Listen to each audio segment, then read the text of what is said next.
Hey guys, welcome back to Thoughts We Share podcast. I'm Tina Shay, And I'm Nicole. and today we are tackling self perception, letting go, and becoming the person you want to be. Yes. Big topic. So, I'll start off by asking each other this question. What do you identify as? Like, what are those characteristics that you've really held on to, that if I ask you, who are you as Nicole, what would you say? Mm, I would say that I am an overachiever, Mm-hmm. um, an overthinker, and I overanalyze. I identify with those. I mean, if I was being more positive, then I'd say Mm-hmm. that I am understanding, maybe too understanding for my good. Very Mm-hmm. impatient. I don't think that's a positive thing, but yeah, very Really? impatient Mm. and very caring. Mm. That's how I would say I identify. Mm. I would say you're generous as well, so I'd put that in there. Oh yes, that too. Um, for me, I'll identify as an introvert. If we're going negative, I'd say introvert, a little bit shy. And then positive, I'd say creative. I'd say brave as well. Mhm. Yeah. Um, and then also curious. Yes. Yeah, I'd put those in there. But if we're going like super negative, like if we're like literally, I would say fearful. Even though I said brave, I would say fearful. Um, I would say comfortable. Mm-hmm. Yeah, those types of Same. things. Yeah. Same. So that's where we're starting. So the reason why we asked this question is because our characteristics, or what we identify with in terms of our characteristics, can leave us with some sort of limiting beliefs when it comes to achieving our goals. Mm-hmm. So we may set a goal, but sometimes that goal is unachievable, not because we cannot physically attain it, but because our mental thoughts literally hold us back. Yeah. So if you look at the things that we mentioned, if I talk about myself, if I say I'm an introvert, it's because my whole life people always say, "Oh, you're so quiet, you're so shy. Why are you so quiet? Why are you so shy?" And I've spent 28 years of my life being told this.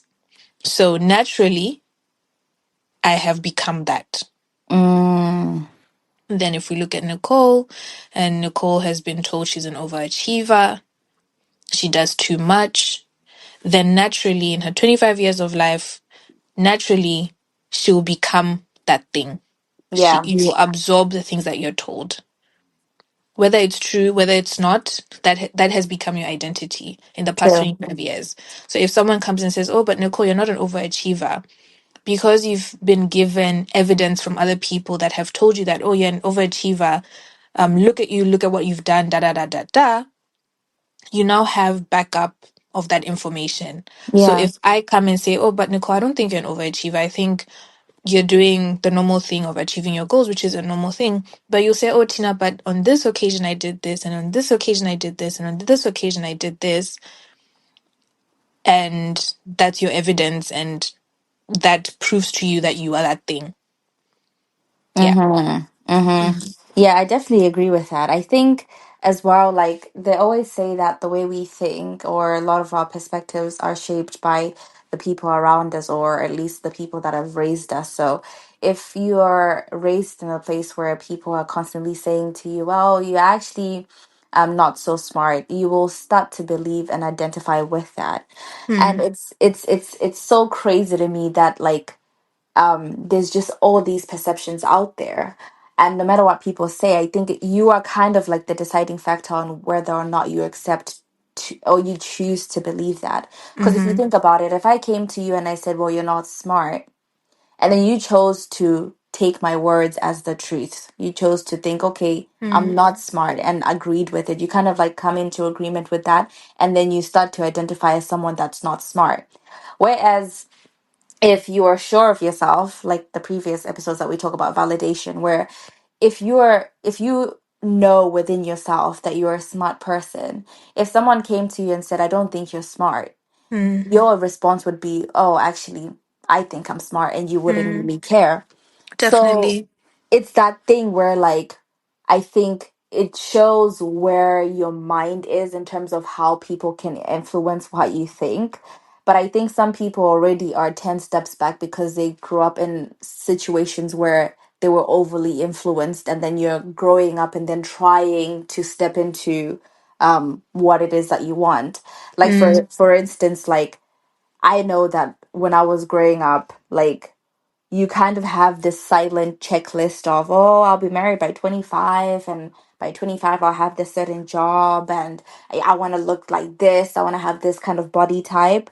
And then it's like you have all these things that are ticked by, in a way, by society, of what usually 25-year-olds to 30-year-olds are doing and what they have achieved. And then when you get there and you don't have that, or sometimes you get there and you don't even want that. But then mm, I've always asked myself that, okay, fine, but who am I? Who am I yeah. without the title, without the job, without the car? Like, who am I and what do I want? Like, am I Mm, willing to accept that maybe my version of success when I was 20 isn't what it looks like at 25, because that's true? And am I also willing to accept that, okay, maybe now I have to reshift my focus, because the older you get, the priorities and your wants and everything change. So you're constantly having to let go of your old self in order to make room for for the who you're new. becoming in the future. I don't Mm. know, like, how do you feel about that in terms of, like, your wants changing as you go, like what you wanted for yourself at 20 or 25 versus obviously when you get older. I think you're kind of reshifting your wants Yeah. because you then exposed to the world. Like, getting married now to me is just like, okay, I mean, it's great, but Yeah. it's not like Not a how priority anymore. exactly, it's not the best thing that could happen to me, although it Mm, is the best thing that could happen, but it's not the only thing mm. that counts. I think a lot of it could do with, I think the feeling comes from when you recognize that you're feeling stuck in a certain point Mm-hmm. where it's like, okay, I've set these goals for myself, these targets are not met. What does it all mean? Yeah. And then reshifting your perception of what success looks like in that situation. So, Mm-hmm. like you said, there's these preconceived notions or notions that are put onto you by society standards, your friends, your family, where if you don't meet these milestones, then you seem like a failure. And then the question now is, do you identify as a failure Yeah. when you don't when you don't do those things? I think that example that you gave about feeling smart is a good one. Another example would be your name. You know your name is Nicole. So if I came to you and said your name is Natasha, you'll say no, my name is not Natasha. No matter how many times I argue with you and say, but your name is Natasha, I have proof that it's Natasha. You'll say no, my name is Nicole, and you'll look at me as a silly thing, like, oh, she's not a serious person, let me ignore her. I think that's the same mentality we should take Mm-hmm. when we put those targets and goals, and then we, not to say we don't meet them, but these fake, let's call them fake milestones, these fake milestones that everyone has to achieve in the world. That you finish school at 17, you go to university at 18, you finish university at 21, you get your first job at 22, you get your first car at 23, you buy a house at 24, you meet the love of your life at 25, you get married at 25, you have a baby at 26. Like, all these things are fake. Mm-hmm. And even if you look at the whole population, how many people in your life do you know that have achieved such milestones? Everyone has a different life. Some people get married at 18, some at 50, some at 30, some at 25. Like, everybody's different. There's like 8 billion people in the world. So that storyline is not a true one, Mm-hmm. right? So if someone says to you, oh, Nicole, you haven't met your goal of getting married at 25, you are a failure. If you believe you're a failure, you will become a failure. You'll Yeah. feel like, oh, okay, I guess I have failed then. And then it kind of eats you. But Mm-hmm. if you take it as like that name example, that smart example that we gave, that is not your name. Failure is not your name. So you have not failed. There's nothing to fail. But then the issue is, how do you now separate yourself from absorbing those thoughts that people put onto you? So that's what we're getting into now, Yeah. right? Yeah. So first, list out these characteristics that you think. So let's say you have this goal of, let's not say marriage, because I feel like marriage is quite difficult because it's also dependent on another person. Yeah. Let's say like a car, or you want to buy a car, or you want to be someone that makes a lot of money. Yeah. Yeah. So what characteristics do you identify with someone who makes money? And what characteristics do you identify with yourself? So for me, I want to make lots of money. Do I make lots of money right now? No. What are my limiting beliefs around money? Mm-hmm. So I didn't grow up rich. So my thoughts around someone who makes money is someone that accumulated it because their parents are rich, or they've been exposed to private schooling, they've been exposed to a network of people, they've been exposed to books, videos, just lots of lessons on how to make tons of money. Yeah. And then I look at myself and I say, oh, I've never been exposed to any of those. So that means I'm not capable.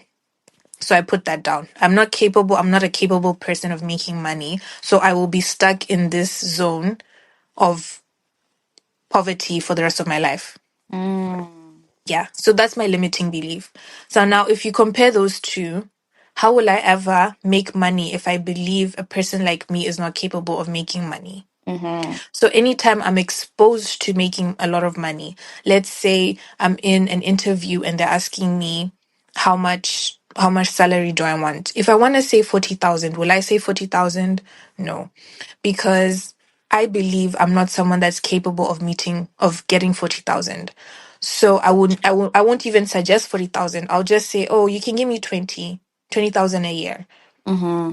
Even though you know that's not what you want and you could be better off with 40,000, even when you know that this company can afford to pay you 40,000, but because of how limited you are in your thought, that's why it's called limiting belief. You then sit on this idea that a person like me could never, ever, ever achieve that, even though you feel this strong desire to get money. Mm-hmm. Yeah. So Oh, yeah, so that's where you start. You have to recognize what your thoughts around that goal is yeah. and your thoughts around who you are as a person. How those two, let's say versus. Yeah. Yeah. Yeah. And I like that because I realize the importance where like you're kind of like remaining attached to your old self, because I Mm, think as human beings we're prone to comfortability. Like we like things that are comfortable and things that are easy, unfortunately. But then in mm, order to be, let's say, someone who makes more money, you have to change the way you think or the way you approach things, or just essentially a lot of who you are to tap into that person that's high earning, right? mm, So I was actually reading the book. Well, I've been reading it forever actually, but I usually go back to it. The Mountain is You by Brianna mm, West, which talks about self sabotage. So they talk a lot about how if you remain attached to your old self, that's already an act of self sabotage, mm, because you're basically settling for a life that was handed to you when you mm, can actually ask for more. So she talks in her books about how a lot of people, you don't even realize that there is more out there if you should just ask for it or want mm, it and say, you know what, actually, I know I didn't go to a private school. I know I didn't have a good education, but I want more for myself, and believe that that's what you want. And that's when, and they talk about also that's what happens when you're living your life in autopilot, where you start to be, you start to believe that this is all it's ever going to be. This is the best that I can do, which in fact that's not true. So you have to literally kind of push yourself out of that mindset. It's like a thing that you have to learn and unlearn. Like you have to learn to think positively and have mm, to unlearn those automatic things that are already set in motion. So like for instance, those things that you, the characteristics you identify as. So if you're already identifying as a person that's anxious and maybe not the most hardworking. So mm, for the future person that you're trying to become, you will have to learn how to trust that you are able to do this task, you are able to be consistent and then follow that with action. Because Mm, just saying it is not enough. Like, you know how so many times we can sit here and talk about how we're going to do these 10 things for mm, 2026. But what sets you apart from the person that actually gets things done is when you put it in action. So now we're talking mm. about how to let go of our old self. But then if we just talk about it now and we have all this knowledge, but without action, it's just going to nothing because we'll still be talking about the same thing next year. So it's a matter Definitely. of like trying to push yourself because it's very easy to be attached to problems. Like, wow, do you know how easy it is to complain? Yo, we can complain for the whole It's so year. easy. Yeah. It's the Yeah. easiest thing. But then what sets you apart is that person that's decided, I'm done with this. Like, I'm Mm, done and I want more. I want more of myself. I want myself to be a more disciplined person. But it's that step where you literally say it out loud, okay, I am done. And what am I going to do about it? mm. What are you doing about it? Exactly. What are you doing about it? And there's this quote or this saying that I really, really love, that when you're stuck in thought, literally just thinking, overthinking, ruminating, you need to move, you need to act. Because that's what makes the difference from you going backwards into yourself, you staying in the self that you believe you are. That's the difference. And moving into the new you, the new version of you. So Yes. obviously, like, it's not easy to stand up and say, okay, I'm ready to change. I'm ready to become this new person. This is my goal. I'm going to attack it. Physically, you can literally pick up your pen and write your to-do list. That's Mm-hmm. physical. That's possible. The mental part that will make you get out of bed and do those things is where it's difficult. Because we need to remember that the person that you are for the past 25 years, 28 years, 50 years has accumulated all these characteristics and thoughts and beliefs, and they have protected you in some way or form. Mm-hmm. Even when that's even something simple like being told that you're shy, and then you say, I am a shy person, that has protected you from relationships that you don't really want to have, conversations that you don't want to have, engaging in certain things because you have identified with that. But when you're ready to now step out and say, okay, I'm tired of being a shy person. I want to stand in front of people and speak. I want to interact with people. I want to engage with people. What do I have to do? I can write on my to-do list today, oh, okay, talk to one person today. But when you now approach that person, that thing that has been protecting you, the old version of you that has been protecting you, which we love, by the way, we don't hate this old version of ourselves. We love them. But this old version of you that has been protecting you for the past 25 years comes and says, no, no, no, no, no, no, no, no, Nicole, stop. Nicole, Mm-hmm. stop. Don't do it. Don't do it. It's going to end up in danger, embarrassment. You're going to trip. You're going to fall. Oh my God, they're not going to like you.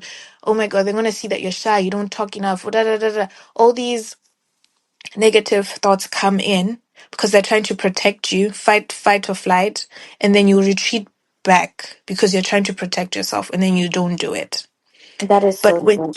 But when you don't do it, more thoughts come in, and then you say, oh, look at you. You're so bad. You're such a failure. How can you not have a simple conversation? Now you're having two opposing thoughts. You have this negative thing that's just beating you down for not Mhm. pursuing or doing that thing that you said you would do.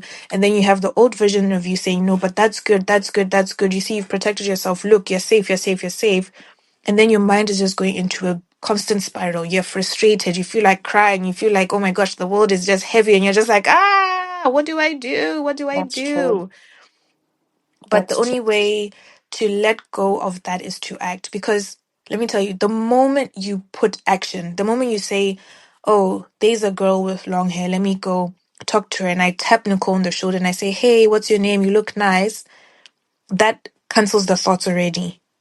So literally in that moment, those thoughts disappear because now you're focusing on having this conversation. Yeah. And when you're having this conversation and it's going normally and you're like, oh, I'm actually not shy. Look at me. I'm actually talking. I'm engaging. I'm having this conversation and the person is responding, then you start to see, you create new evidence for yourself that you are actually capable.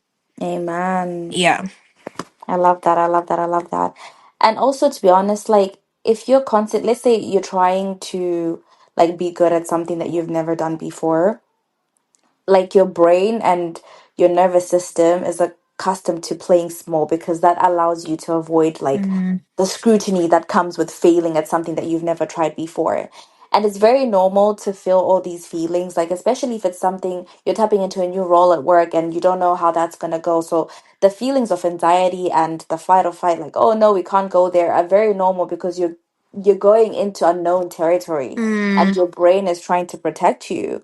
But like if you're trying to accomplish great things or you're trying to make money, it's very hard to accomplish those great things when you're constantly feeling anxious about whether or not you're gonna succeed or do things right. So the best Mm. thing that you can do is just show up as yourself, not the pretend self of what you think it means to be that person or it means how you need to show up. If you show up as yourself, then at least whatever you do, you don't even have to do it perfectly. You just have to do it. You don't even have to be great at it. Mm. You just have to Mm. start, right? And Mm. then like you don't have to even worry about things going well because as you start, then you have room because once the ball's rolling and you've gained momentum, then you have room to go back and edit because like it's not that now that you've done it this way, it has to be this way for the rest of your life. If you try first because you're not really good at something, you can always go back with the knowledge that you've learned and edit things and say, you know what, actually, I could have done this better. It's like a whole trial and error Mm. thing, which is why they always say, just do it and just start. So it's like a matter of like getting yourself, like also allowing yourself to be a learner, allowing yourself to fail, Mm. allowing yourself not to be great at something, especially if it's something that you're recently tapping into. It's like when you're trying to build a habit. It's like when you try to start gymming, there's Mm. sometimes you might not go to the gym, right? Mm. And it's one of those things where you're like, oh, but I should have gone to the gym. No, no, no. I knew this was going to happen because I'm just not really consistent. That's how you lose the battle because now you're validating your old self, like, yes, and your old self is coming back, like, you know what, let me step in, right? Because you're Mm. not this person. But when you fall flat, if your first response is, I'm actually going to the gym tomorrow without fail, and wake up and go to the gym without fail, then you're getting closer and closer to that person that goes to the gym every day. So it's kind of Yeah. like affirming yourself and building that confidence every single day. Because I always feel like if you can change your mind and how you think about yourself, it changes like a lot of Your things. reality. Yes, it changes a lot Definitely. of things because the Yeah. only like perception and like story that ever matters is the one that you're going to tell yourself at the end of the day. So if you validate Definitely. that you are not this person, and surely you are not going to be that person. Definitely. I so agree with that. I definitely agree that your thoughts really influence how your reality is. The gym is a good example, like you were saying, when you're stuck in the mentality of, oh, I can't go to gym, I can't go to gym, excuse one, two, three, complain one, two, three, then you literally won't have that gym body that you want. But if you Mm-hmm. tell yourself that, oh, I am capable of going to the gym, even as a beginner, I don't know what I'm doing, but it's the act of going that is going to influence me, definitely your reality changes because you end up, like we were talking about earlier, you're giving yourself that evidence that you are capable and that it quietens the thoughts, those negative thoughts that come in. I think a big thing in this whole conversation is literally being aware of when these thoughts come in. Mm-hmm. Because a lot of the times, because like we said, it's 25 years of these constant thoughts, they're your normal, basically. But like what Nicole was saying, being yourself is your natural self, right? How do we go back into that natural self? Going back into your natural self means recognizing that when you're faced with a change, a challenge, or a goal, those immediate thoughts that come in that say, oh, as Tinashe, I'm not capable, I'm shy, I'm introverted, I can't do this, I can't do that. You recognize that, oh, that's my past self speaking. And yes, it's trying to protect me, but that's not where I'm going right now. I'm no longer in the past. I'm moving forward. I want to go to the future. I'm in the present, and in this present moment, what can I do? In this present moment, I can go to the gym. I can save £5 a day. I can switch on YouTube and look for a video on how to make more money at my job.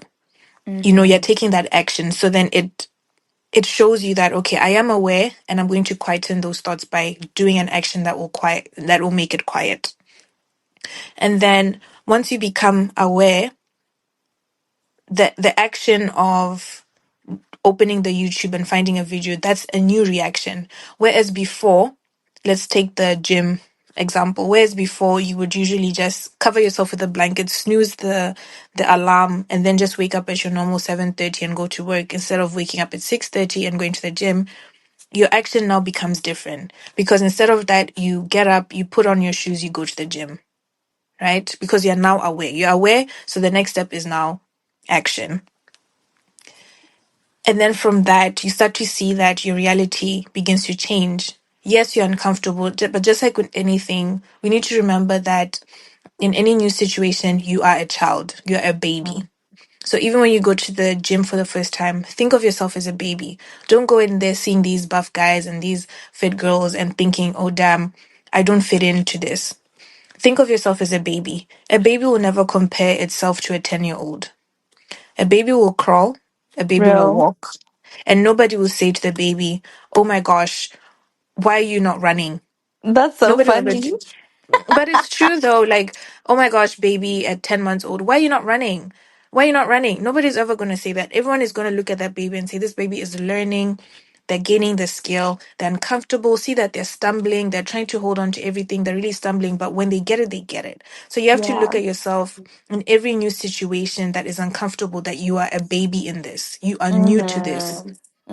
So Mm-hmm. there's no way you can know, there's no way you can understand how it's done well. Until you've done it time and time and time again, that then becomes your new normal. And then you now delete. Every time you do a new action, you're deleting the old thoughts. When you go to the gym, Mm-hmm. you delete, you say, I actually can go to the gym. I used to believe I couldn't go to the gym. Now I can. And I have a good example for this because of this introverted thing with my business. That when I lived in Botswana, I was so shy. That was literally my personality. Everybody I met always used to say, you're so quiet. How come you don't talk? That was my personality for 23 years of my life. And then I decided when I came to Botswana that I'm tired of admiring all the friendship groups that I see online, whether that's in Botswana, whether that's in the UK, anywhere on the internet. I said, I'm tired of this. I want my own friendship group. I want to be laughing with friends. I want to go out and eat with friends. I want to have that whole experience. What can I do to make friends? Literally, I messaged everyone that I could find online. I messaged Nicole. We met online. I messaged all my other the friends that I have now online. I said, "Oh, do you want to meet? Do you want to do something? Do you want to do something?" And it was so uncomfortable. Oh my gosh, even just having a conversation. The first time I met Nicole, I was so quiet. I was so quiet. Nicole was chatting and talking, but she was so patient with me. And from watching her react with me, I was learning how to have a conversation. So everything that she would say, I would mirror it in my next meeting with the next person. And then I'll meet another person that talks more than me and I'll just copy exactly what they're doing. I'll just copy. And it was so uncomfortable. I promise you, so uncomfortable. Yeah. But at the end of it, I made friends because they saw the effort I was putting in. I wanted to meet with them all the time. I wanted to hang out with them all the time. I was planning things, hosting things, and inviting all these people. And now I have this big group of people. And I don't call myself an introvert anymore Mm-hmm. because I literally decided, I said, that's enough. That's not my identity anymore.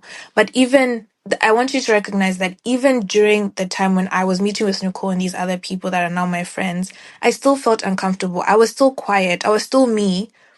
But instead of letting that hold me back from having the conversation or not being a listener or not participating and being stuck in my head, I used that as an opportunity to learn from others who I felt were experienced. So if I took myself as a baby at 10 months old and Nicole was a 3-year old, I said, okay, Nicole's a 3-year old. What can I learn from this 3-year old that I can use next month? And then next month, I'm a 12-month old. Next month, I'm a 1-year old. Next month, I'm now a 3-year old as well. And I'm on the same level as others. So you need to really have this certain level of compassion, but also a certain level of awareness towards yourself because one, you deserve it. You deserve to have that compassion for yourself. But then two, you also deserve to reach the goal that you want to have. Yes. You're so deserving. Yes. Mm. You are. You are. And to be fair, like the one of the things that like the things about letting go of your old self and embracing who you're becoming is the the discomfort that comes with that, like having to accept like the Mm, transition and the grief. So it's either like you're grieving your old self like you said before, or you're grieving just the loss of the people, because sometimes change is very hard because people around you are mm, often used to like the old you. Like let's say if you're a people pleaser, they're used to the one that's always agreeing, the one that's always like yes, yes, what can I yeah, do, and doesn't definitely. speak up for their own, for themselves. And it's also normal that you might also miss your old self in some aspects, no matter Mm, how your old self was that people pleaser. I don't know how to describe that, but it's like one of those things where like you know that you're stepping into a better version of yourself, but you can't help but look back and miss that old version of yourself. definitely. It's Yeah. very like normal, and a lot of people are always worried because sometimes when you're changing things about you, it means that you have to leave certain people behind. But Mm, like I always try and look at it now, especially since obviously I started taking my religion seriously and mm, praying and stuff like that. I had to let go of a lot of friends because obviously the place where I am, the likes and things that I enjoy, we don't really align anymore. And we don't like agree with some things, or just don't have really the same interests. So the best way I've been able to like accept that change is by reminding myself that all that I'm losing is what was built for my old self and not yeah. who I Then am. you So it's knew. exactly, it's built for a person that I'm no longer am. That's all Mm, I've lost. And then what is for me will be like the people that love me and understand me will grow with me regardless of what happens. So there is some grief there when it means that you have to let go of people. But that's the mm, thing with life as well. Like not everybody is meant to be in your life forever. There's like seasons and no. reasons with every single thing, but it is very hard when you're grieving. It's one thing when you just fall out of a friendship with somebody or relatives or whatever because it's just happened. But it's another type of grief when you know it's because you've you've changed and you just have Yeah. so many other things, because I think there's a bit of guilt there. I experienced that personally because I know Mm, that with a lot of my friends, because like obviously I don't really drink as much. Actually, I don't even go clubbing anymore.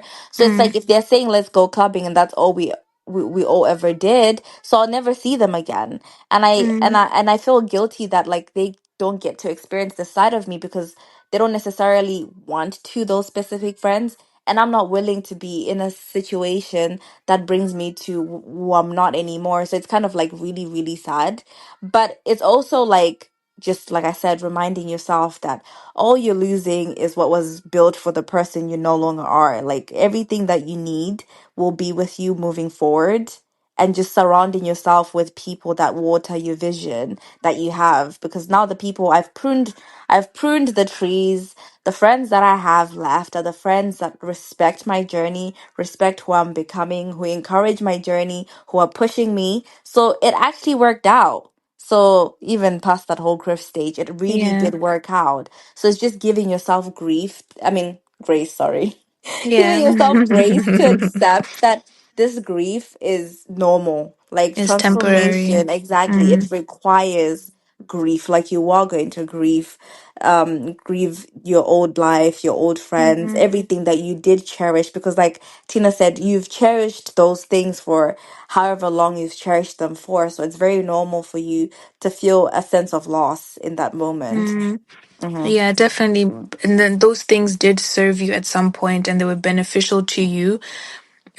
And they have curated this story about your life, which is always going to be beautiful. Like that part of you exists and it will Mm-hmm. always exist. But the reason you feel stuck or the reason you feel like there's some tension in a certain area in your life, some relationship, even just personally with yourself, is because you're ready for that next step. Exactly. And that grieving, that compassion that you give yourself is just holding yourself and saying, you know what, it's actually okay. It's okay that these things, I'm shedding these things. Nobody Mm-hmm. wants, like, think of a snake, man. You don't want to be a snake that's holding on to its dead skin. Exactly. Nobody wants that. You need to let that go. And once you let that go, you're making space for more beautiful things to come in and to create that story again, a new one for you. And because you also deserve a new storyline as well. A Yes. developed one where you feel proud, one where you feel like, oh, I used to be like this and now I'm like this. And then next year I'm going to be this person. And, experience life through your eyes. You Mm-hmm. don't have to stay somewhere where things are just, don't feel, where there's just a lot of friction, basically. Exactly. Yeah. Wow. I love that. I really, really love that. I loved that too. Such a Um, thought-provoking like conversation. It was actually, it just has you thinking, what areas in your life could Mm-hmm. you literally, oh, are you stuck in right now? You know, Exactly. it also makes you think of rejection as redirection. A rejection of self is also a redirection. But I Mm-hmm. think just to emphasize really, like this really needs to be emphasized that past you or the you that you're trying to leave is not a bad person. Mm-hmm. And there shouldn't be this friction with yourself where you're like, oh my gosh, I hate you so much. Why are you even still here? I'm trying to move on. I'm trying to change. I'm trying to go to the gym. I'm trying to be a new person. I'm trying to this. I'm trying to that. That person is a good person and they have protected you so far. They've come with you on this journey. They've done so much with you. Mm-hmm. Um, and it's okay to let them go and Yes. love them and say, I love you so much. I'm leaving you. And now you're going to love someone else. And just like that. So, it's really important that you have that compassion with yourself because that compassion makes you aware of your thoughts. That Mm-hmm. compassion makes you react in a different way. That compassion has an understanding for yourself. And when you enter this new phase of your life, you need that compassion as well because you be a beginner. And that beginner also needs compassion. So, Mm-hmm. points to remember definitely. Yeah. And also another point to remember is that I think it's very important to notice who you are when you're alone without the outside voices and stuff like that, Wow, that's a because good one. that's like the truest version of yourself. Like, what is it that you want? Or sometimes I know some people are scared to think because you're like, oh, Mm, but family doesn't agree with this. I have to be this and this and that. But I think you owe it to yourself with this one life that you've been given to really ask yourself these questions and try and figure out that, like, what's the version of me that I'm holding out because I'm scared because of what my family would think, what my friends gonna say, and also asking myself that if I were to fully embrace this moment and who I am and give myself a chance to really step into this new chapter, what do I need to leave behind and who could I mm, potentially become? Like, these are questions that I feel are very important to ask yourself. These are the type of questions that I'm even asking myself, and I'm yeah, trying to get to know definitely. myself and my wants and things like that. And I think it challenges you to think more, Mm, to think more and be scared less, and just to take risks before you even ask somebody. Just ask yourself mm. first. Like, Do I want this? exactly, do I want this? Because I think the Mm, moment you listen to the third party, it's kind of obscured because you didn't even go with a firm thought of what you wanted. You just said, mm, let's discuss. And I think there's an importance of, like, when you're making very, very individual decisions of about your life, it's very important that you make those choices alone. It's not a Tina, what do you think I should be doing mm. career wise? It's a Nicole, what should you be doing career wise? Yeah, You know what I mean? yeah, yeah. I think that's a good one. The accent is killing me though. Ah! No, because it's true. I'll be there. I'll be like, Tina, should I marry him or not? Like, that's not Yeah, Tina's choice. Tina, no, that's should your I eat choice. bread or butter? No bread or Mm, butter, but you get the drift. I get you, yeah. Well, that was limiting beliefs, stepping into the new you, changing, all the shebang. I'm Tinai Shay. And I'm Nicole. And guys, before we even go, please like Mm-hmm. and share this podcast. And also, we're on social media at Thoughts We Share Podcast. Drop comments, anything that you'd like us to discuss this season, or if you have any comments on feedback on what we could be doing better, you guys let us know. Like, we're always happy to hear. The feedback is so great, and always willing to, take your constructive criticism on board. Like, we're open people over here. Definitely. So follow us on everything. Thoughts We Share podcast. We Mm-hmm. publish new videos every Thursday. So Yeah, we're don't moving from forget, Wednesday to Thursday. yes. So make sure every Thursday you're tuned in. We love to hear from you, like Nicole said. Once again, I am Tina Shea, And I'm Nicole. and this was Thoughts We Share podcast. Thank you so much for listening. Bye. Bye.